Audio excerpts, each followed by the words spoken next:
Okay, good morning. We're about to have a political banter with my friend Dikembe, and today we will be addressing the issue of circumcision and secret oathings by Jomo Kenyatta, and as recently a conversion that was rekindled by Moses Kuria. So, welcome Dikembe. I think we'll go straight into this. And my first question for you is that there were secret oathings by Jomo Kenyatta in 1969. These oathings were against Jaramogi and by extension laws. So what's your comment on the historical significance of these oathings? My comment will be that first of all, these things happen, so they are real events that have real consequences in real lives of our people, or of the people of Kenya, and it has defined, from what Moses Kuria brought back, it has defined almost a generation in their way of thinking and their outlook of life and of politics as played in Kenya. These all things happened within a historical context.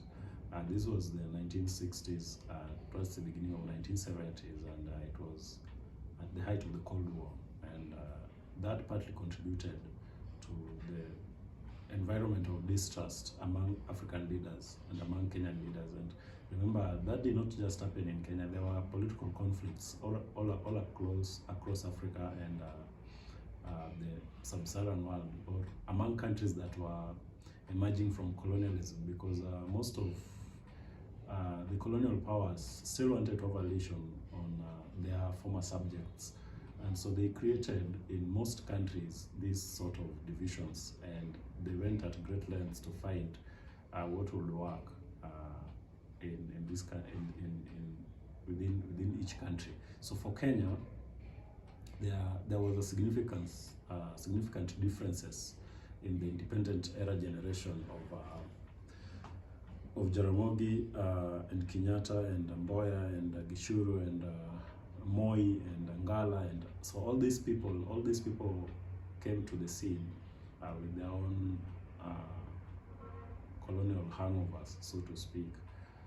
So what happened in 1969 is that there had been a fallout between Kenyatta and Jaramogi primarily, and this fallout led to Kenyatta increasingly becoming a leader of the Kikuyus, over and above being a leader of Kenya. So he had to do everything he could to consolidate power, to consolidate his grip on government, but also for his people to perpetuate themselves in power. So this is the context, the political context of these oathings. Okay.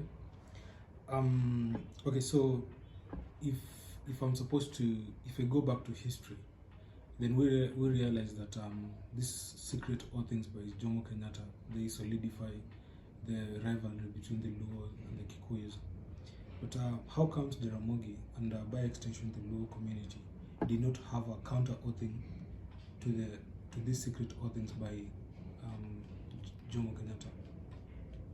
Because one thing, Jaramogi didn't want to reduce himself to be just a Luo leader. The government of Kenyatta tried to make Jaramogi a Luo leader, but Jaramogi didn't see himself primarily as a Luo leader. As Kenyatta had increasingly, after independence, he had increasingly surrounded himself by the Kikuyu elite group, and he had increasingly receded into that ethnic cocoon. Jaramogi, on the other hand, did not. In fact, for much of that decade, from 1960s to 1970s, he still had hope to, he still held fought to the national issues that he had fought a decade prior. That included land compensation. It included, he genuinely believed that the African had to be economically uplifted from years of colonialism, and that African could be anyone, could be the Kikuyu. It didn't matter which tribe you were coming from. Jaramogi believed in the country as a single Commonwealth. These Oathings, the other thing they did was that much as the Kenyatta group perpetuated themselves in power, it was at the expense of two groups. One, it was at the expense of the Luo political class and the entirety of the Luo society, but it was also by and large and at the expense of the Kikuyu underclass. What these oaths did was that it forced the Kikuyu underclass for the first time to look to the Kikuyu privileged class or the Kikuyu political class as their only saviors. Earlier on, there had been a sense of solidarity, a sense of national solidarity with the Kikuyu cause, which largely involved the question of land and land redistribution in post-independence environment. But for the first time, or at least for that moment, it changed what were essentially economic issues to ethno-political issues, so that the Kenyatta group were able to maintain the Kikuyu support, or the support of the Kikuyu masses, even though they had increasingly dispossessed the Kikuyu underclass of their land and of economic opportunities of the 70s. Okay, so do you think that these secret oathings and have any place in the socio-political context in terms of mobilization? You have to look at why oaths were invented, or why oaths are invented in the first place. It's not just among the Kikuyu. If you look at the German society, why the German society, for instance, embraced the Nazi Party. Oaths are invented by the ruling class, first and foremost, to keep the underclass in their place, but also to make the underclass that is being impoverished or which is being, set against failure, to believe that their own interests can only be, perpetuated by their privileged class only. So, insofar as that is concerned, the relevance of oaths is just to keep the underclasses in their own place, while the privileged class continue to perpetuate whatever economic interest that they have. And okay, so the basis of these oathings, and it comes with the story of circumcision. And Moses Kuri has tried to bring back this conversation that I thought that post-handshake we were not going to have conversations around ethnic mobilization and trivial issues like circumcision. So do you think that this issue of circumcision and the secret oathings, do you think it's relevant now? And if anything, every other young man today is circumcised? There is there are two things you've said. One, nobody said that ethnic issues, or that the handshake was to magically solve all ethnic issues. I think what we are seeing now is the result of the positive result of handshake being, sort of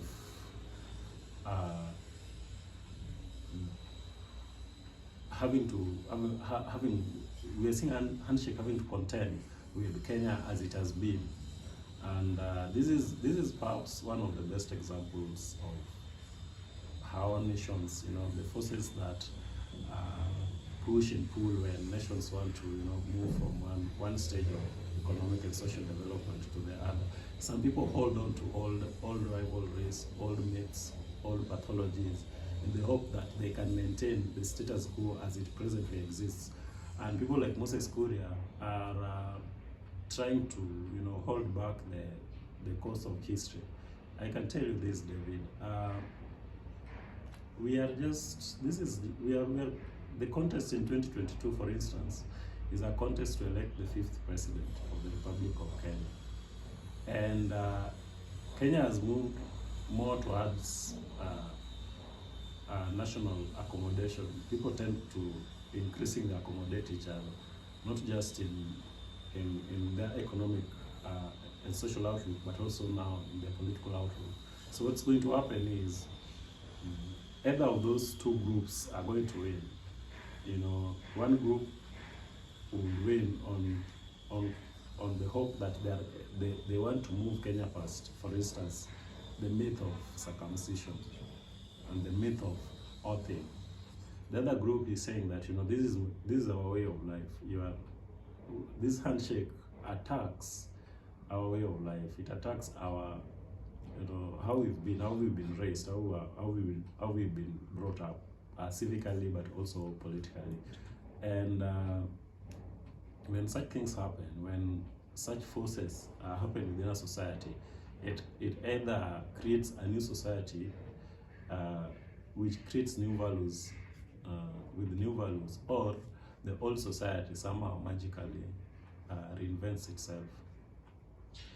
Okay, so President Uhuru Kenyatta is still the supreme leader in central Kenya, and I think he should be able to marshal his people, including Moses Kuria.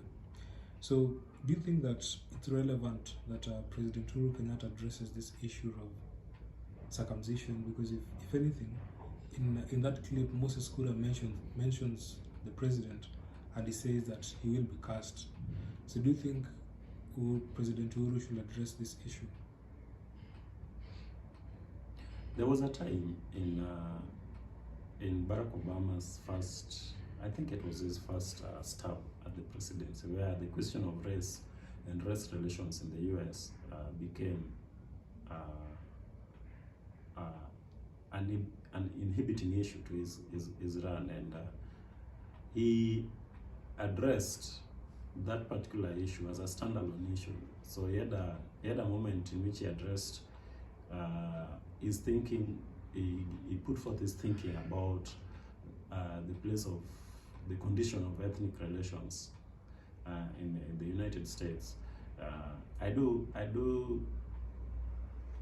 hope at some point that President Uhuru Kenyatta is going to address this particular issue. I think it is important someday, maybe even if it's not President Uhuru Kenyatta, someday a Kikuyu leader will come out and address with finality the question of these oathings and their relevance in a society that is modernizing not just its infrastructure, not just its laws, but also its assumptions, its social assumptions on life as lived in a multi-ethnic and multicultural society. The social fabric. Exactly. Okay then, thank you for your views. I'll catch you up on another episode. Thank you.